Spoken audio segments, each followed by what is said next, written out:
Look at this. We've got like 6 inches of play in the steering wheel. The steering is super loose and unresponsive, especially at highway speed. It's a common issue for these second gen Rams, and for a couple $100 in a weekend, I replaced the entire steering linkage myself. But I made a mistake at the end that almost set me back to the beginning. This is how you do it right, what not to do, and a few things to check before you rip everything out.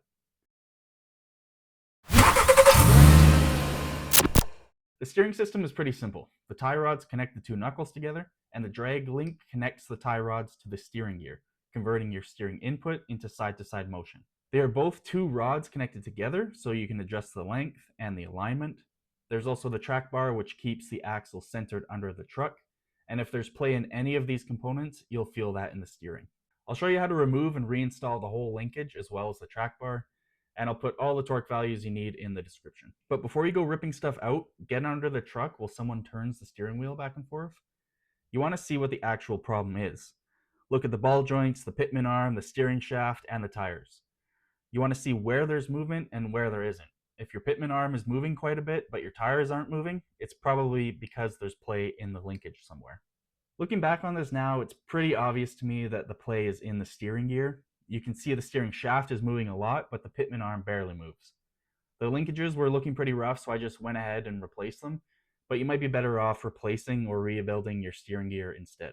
There's also a quick adjustment you can make that might take up that slack, or it could even be the gear that is flexing a bit, and adding an aftermarket brace like this one could stiffen up your steering. It's important to figure out what is actually causing the issue before you replace something that you didn't need to. If it is your steering linkage that has some play, you're in the right place, and if you think the play is coming from the steering gear itself, I'll be making a video on that soon, so keep an eye out for that. You can also try tightening this adjustment nut on the top. It didn't work for me, but that has helped some people online. Just don't tighten it too much because it can bind up and damage the steering gear. Don't do more than like a quarter turn. See if it helps. It might not. Okay, step one is to actually buy the parts you need.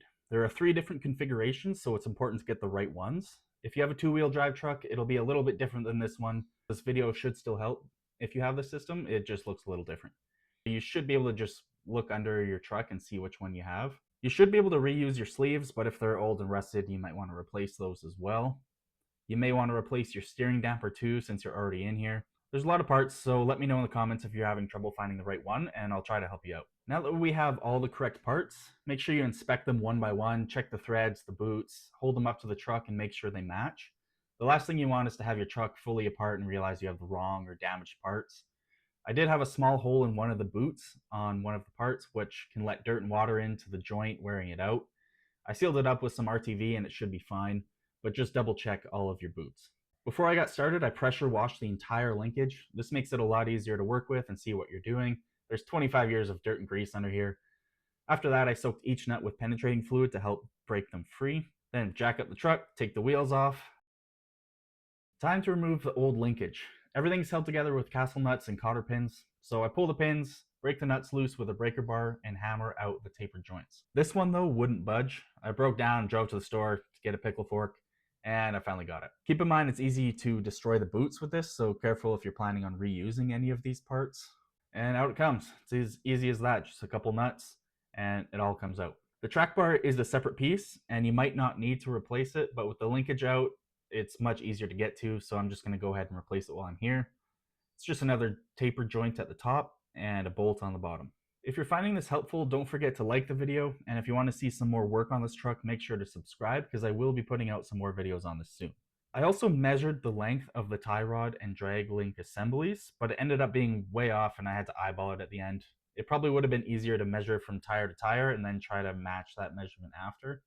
But either way, you're going to have to take it for an alignment after, because being off by even a tiny amount can affect the handling and the tire wear. The new parts in go in the same way. Just slide the tapered ends in, thread the castle nuts on by hand, and then you can torque them all the way down. If the cotter pin doesn't line up with one of the cutouts on the nut, make sure you tighten the nut to get the pin in, never loosen it. I'll put all the torque values you need in the description. Also bend the pin over the nut so it won't come out.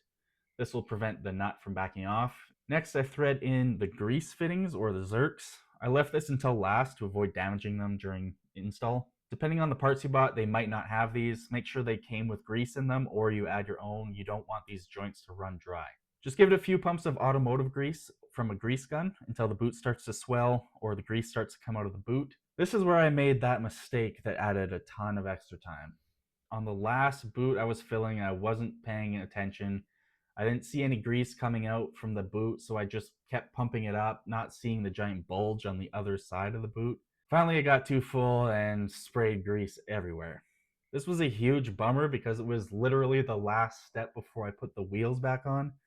I live in a small town, so getting another boot wasn't an option. They didn't sell them at the parts store, and anything online would have taken days to get here. So I take the track bar off again, and also the tie rod, which is in the way of this bolt, so I can get a better look at it. It's a massive hole.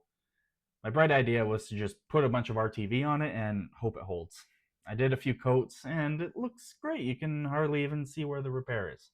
I couldn't find an exact replacement, but I have a similar one on the way. This will have to do until that new boot comes in.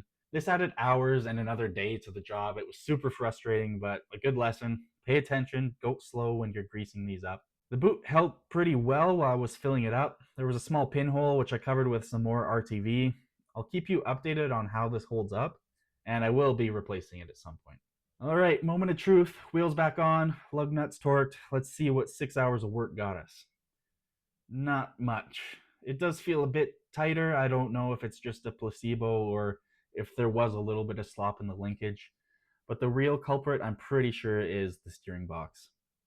The linkage was old and needed replacing anyways. I learned quite a bit doing this, and I'm a lot more confident now that it is in fact the steering gear that's the problem. I'm probably going to replace it with a refurbished unit, but I've seen some mixed reviews, so I might need to spend the extra money on a higher end one. Let me know what you think in the comments if you've ever had to deal with these. I hope this video helped you out, whether you replaced your whole linkage or you just realized that might not be your actual problem. If you have any questions, leave a comment. I'll do my best to answer. Otherwise, subscribe if you want to see that steering box video, or let me know what else you want to see on this truck. Thanks for watching. I'll see you next time.